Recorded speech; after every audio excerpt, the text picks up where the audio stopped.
Out of nowhere, she gets a knock on the door. When my mom opens up the door, the gentleman on the other end, he hands my mom these legal documents. She starts flipping through the pages, and then she realizes that the property is going to foreclosure. She picks up the phone and she calls them up. And she goes, "Hello? Oui, this is Marie. Yes, I received the papers in the mail. It says that the property is going to foreclosure. But I don't understand. Every month I pay the landlord on time. Every month I pay him. I don't understand why the property is going to foreclosure." The lady on the line could tell that my mom sincerely did not understand what was going on. She said, "Oh, Marie, even though you've been paying the landlord money every single month on time, the landlord has a mortgage. The mortgage is attached to the property. Because of that, the bank has the right to foreclose. And so, ma'am, the property is gonna go to foreclosure." And so my mom asked her, "Do you think that maybe I can go to the foreclosure sale? Whoever buys the property, I will be a good tenant for them. I will stay in the property. I will pay them the rent. Please, do you think that they will let me stay?" And you know what the lady told my mom? She said, "Ma'am, it's not even worth you showing up. Whoever buys that property is not gonna wanna keep your little restaurant in there." So my mom was devastated. She's like, "This is how I take care of my two boys. I got all my life savings into this property." And so about 2 weeks later, my mom says, "You know what? I know that sometimes you don't just have to listen to what people tell you." My mom shows up to the foreclosure sale. She's expecting a room full of investors, but to her surprise, there's only two people there: the auctioneer and the representative from the bank. Now, before my mom could realize what's going on, the auctioneer steps up to the podium and says, "Ladies and gentlemen, we're about to start the bidding process on 540 West Atlantic Avenue. If you're here to bid on the property, please raise your hand." And so naturally, the representative from the bank is standing over here. She raises her hand. My mom, who had no intentions on bidding on the property, doesn't even know how this thing works. My mom decided to take an act of faith and raise her hand. The auctioneer said, "Very well, we're gonna start the bidding process at 30,000. Can I get a 30,000? The representative from the bank is standing here, says 30,000. My mom's still in the game, no money, 35,000. It gets over here to the bankers, that banker says 36,000. This goes on and on. Now they're in the 40s, now they're in the 50s, now they're in the 60s, now they're in the 70s. It gets over here to the banker, that banker says 76,000. Now, my mom's like, "I might as well have some fun. I don't have any money anyway. We must be playing with some Monopoly money." And so my mom, attitude and all, my mom goes, 76,500. The representative from the bank is standing here with a clip pad. She picks up the clip pad and she says nothing. The auctioneer's got to keep the process going. He goes 76,500 going once, no answer. He goes 76,500 going twice, no answer. He goes 76,500 sold to who? My mom, the woman who had no intentions on bidding on the property. And so my mom is excited she won the bid. And then she's like, "Wait a second, I actually have to have the money." And so they told her, "You got 30 days to come up with the money." And so my mom would go home. She'd pull out a notepad and she'd start writing down the names of all of her friends and all of her family members, one by one. And she would call them up and tell them the story. Some would lend her 1,000, some would lend her 2,000, some would lend her 3,000, some lend her 4,000, some lend her 5,000. And she's 3 days away and she's still $30,000 short. My mom's thinking, maybe this isn't meant to be. And then her telephone rings. And it's her friend Yvonne's. And when her friend calls her up, my mom says, "Yvonne's, no, it's too late. I have 3 days. I still need $30,000. Yvonne said, "No, Marie, listen. I know you've been calling us. But me and my husband, we've been saving up money to buy a house. We heard you call us. We heard the voicemails. Right now, we've saved up $30,000. We prayed about it. We talked about it. And we want to lend you the $30,000. So my mom would go and get the money from Evo's and all of her friends and all of her family members. And she would drive over to the bank and get a cashier's check. She would get back in the car, drive up to Palm Beach, look at that big, thick cashier's window with the little hole at the bottom. My mom would proudly take that cashier's check and slide it through the little hole. And that day, my mom went from being the tenant to being the landlord, all because she was willing to show up. And so here's what I say to you. There are gonna be times that you're gonna be wondering, why should I keep showing up and working my business? Why should I keep picking up the phones and making the phone calls? Why should I keep fighting for my goals and fighting for my dreams? And what I want to remind you is that you gotta show up for your life regardless of the circumstances. You gotta show up in spite of the naysayers. You gotta show up in spite of the conversation going on in your mind. You gotta show up for your life. Because if you don't, nobody else will.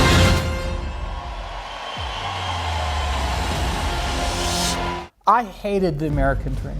If you're poor, you'll always be poor. It's passed down genetically. There are kids, by virtue of where they're born, are trapped in poverty. People get in money problems because of behaviors. The screams woke me up. Those children are often going to find it difficult to build relationships. I saw my dad with his big cowboy belt hurting my sister. My mother trying to interfere, get between them.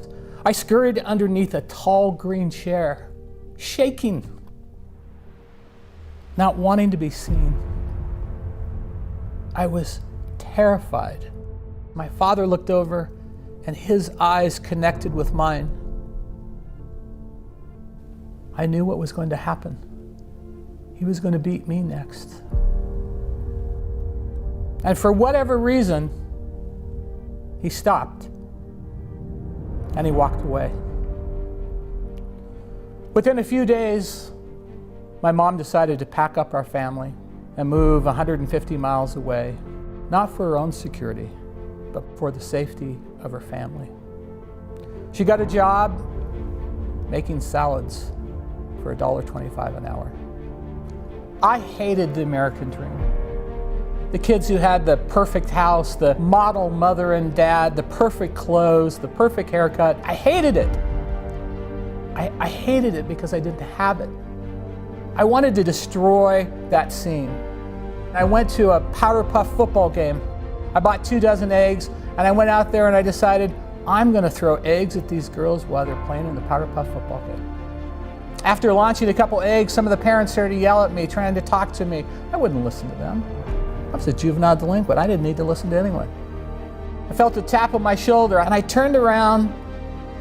There stood 6'6", 280-pound Ryan. That's all I remember. I woke up a few minutes later. It hurt to breathe. My ribs were broke. My nose was displaced. My eye was blackened shut. And not one of those parents would help me. And it occurred to me the cruel karma lesson. I had done a lot of bad right then.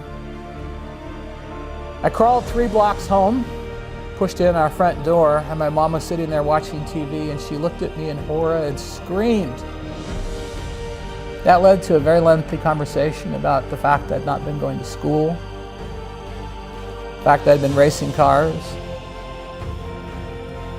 And I told her, I think this is a sign for my life to change.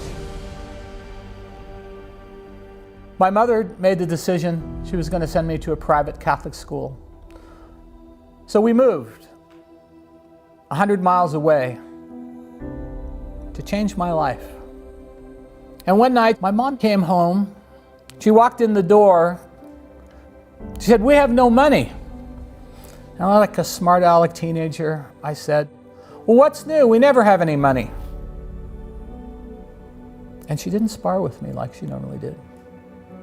She walked quietly over to this little small refrigerator in our kitchen.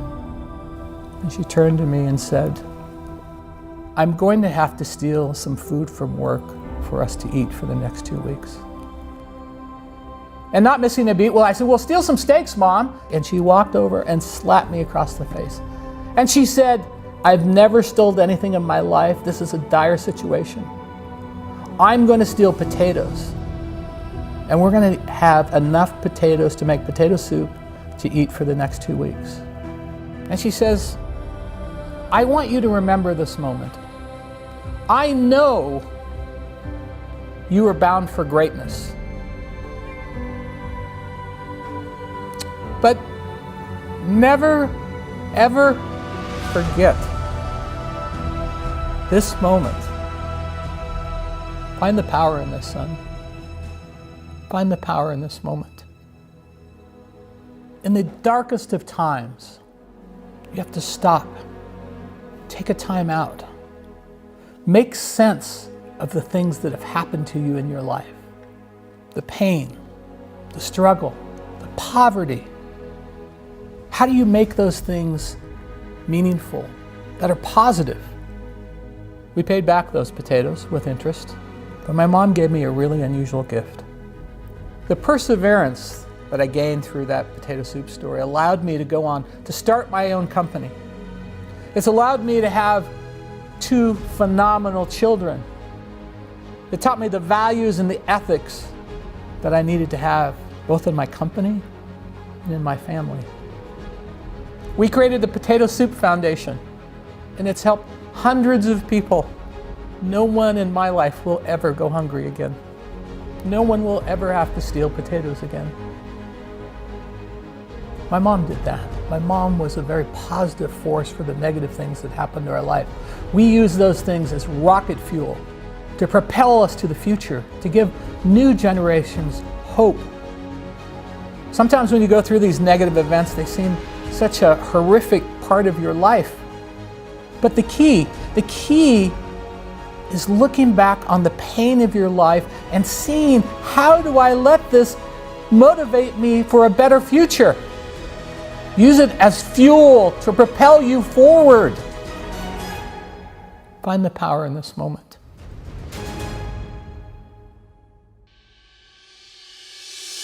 She had me at 16 years old, and for the most part of our life, she was a single mother. My mother is someone who's very, very special to me. And I had this dream that, man, if I could just make it to the NFL, I could get my mother off of that double shift at Wendy's. Like, man, if I can make it to the NFL, me and my cousins, we won't have to miss meals. So most nights, I'll be sitting there in the park and I'll be looking up at the lights. And I'll be envisioning myself doing things in the NFL, envisioning myself doing things in my community. And just as the lights would always go out, my mother, she would pull up and she would put the car in park. And I would say, Mom, if you don't mind, can you please sit back in your car? I have to do some extra drills. I have to go to the NFL. She would never have to work another day in your life. And I'll never forget my sophomore season. I finally made it to the point in my life where I felt as if everything in my life was lining up. My defensive backs coach, Larry Slade, came in the room. He said, Inky Johnson, I got some good news for you. And I said, Coach, what is it? He said, son, you're a projected top 30 draft pick. He said, all you have to do is play these next 10 football games. You're an automatic multi-millionaire.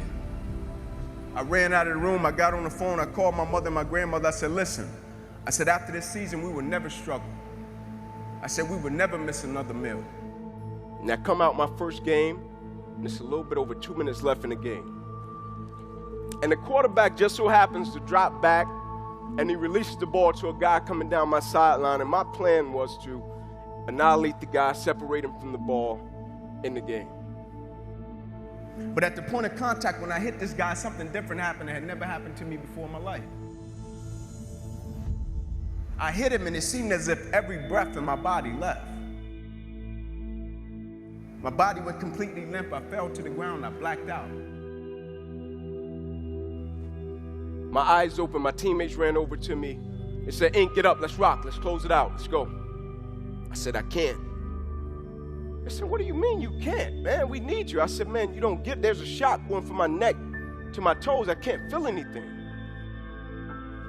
Doctors came running from the opposite side, and the lead doctor says, guys, get in here. We got to rush this kid back to emergency surgery. He's about to die. This is when reality set in. It was me, my mother, my father in the room, and the doctors came in. They said, Inky Johnson, here's the deal. They said, son, we hate to tell you, but your arm, it would never be the same again. Your hand, it would never be the same again. Son, you can never play the game of football again. And she said to him, one bad chapter doesn't define the book. She said, this is only the beginning for my son. He'll be fine. He's resilient. And I walked out of the hospital on the third day. If you were to strip Inky Johnson down to his core, the spirit, the mindset, the heart, the resilience, the dedication, and the commitment that you will find that lies on the inside of me is that of Ruby Lewis, which is my mother. And she probably gave me the greatest gift that one could give me. She believed in me. And so I went back to school the next week after they had just saved my life. I was back in class. I had to learn how to write all over again. Had to learn how to walk all over again. Had to learn how to tie my shoe all over again. Had to learn how to bathe all over again. Had to learn how to live life all over again. Never one time did I say, let me go home, I need a break. In my last doctor visit, they came to me and they said, sorry, Inky Johnson, you will never be able to use this arm or hand again in your life. I said, no disrespect to you, doc, but I will use this arm and this hand every day for the rest of my life by the way that I live my life. Every day, I'm gonna impact someone's life. Every day, I'm gonna empower someone. Every day, I'm gonna inspire someone. Every day, I'm gonna encourage someone. Because one day in your life, you will face something that's a lot tougher than you, and your strength and your drive and your commitment and your work ethic won't do it. You have to realize that it's something on the inside of you that's greater than anything that life can throw at you, and immediately I got it. Every day I get up, I understand it's somebody in the free world that's looking at me to see if I'm gonna keep going, and so I can't quit. And I got told what commitment is. Commitment is staying true to what you said you would do long after the mood that you set it in has left. Meaning when I don't feel like doing what I said I'm gonna do, I'm still gonna get up and I'm still gonna do it. One thing about it, character is not something that you're born with. Character is something that you get up every single day, you fight and you build it. And so when my life changed, not only did my football career end, I got a paralyzed right arm and hand behind me. Life changed overnight. But I was extremely grateful for it because the whole time I understood, Inky, there's another person on the inside that you have to tap into in order to get through one of the darkest, toughest, roughest moments of your life. But ultimately, Inky, everything happens for a reason, and you have to understand you've been dealt this. You've been dealt this adversity, this opposition, and this challenge because somebody in the world needs to see you get through it so it can serve as a blessing to someone else.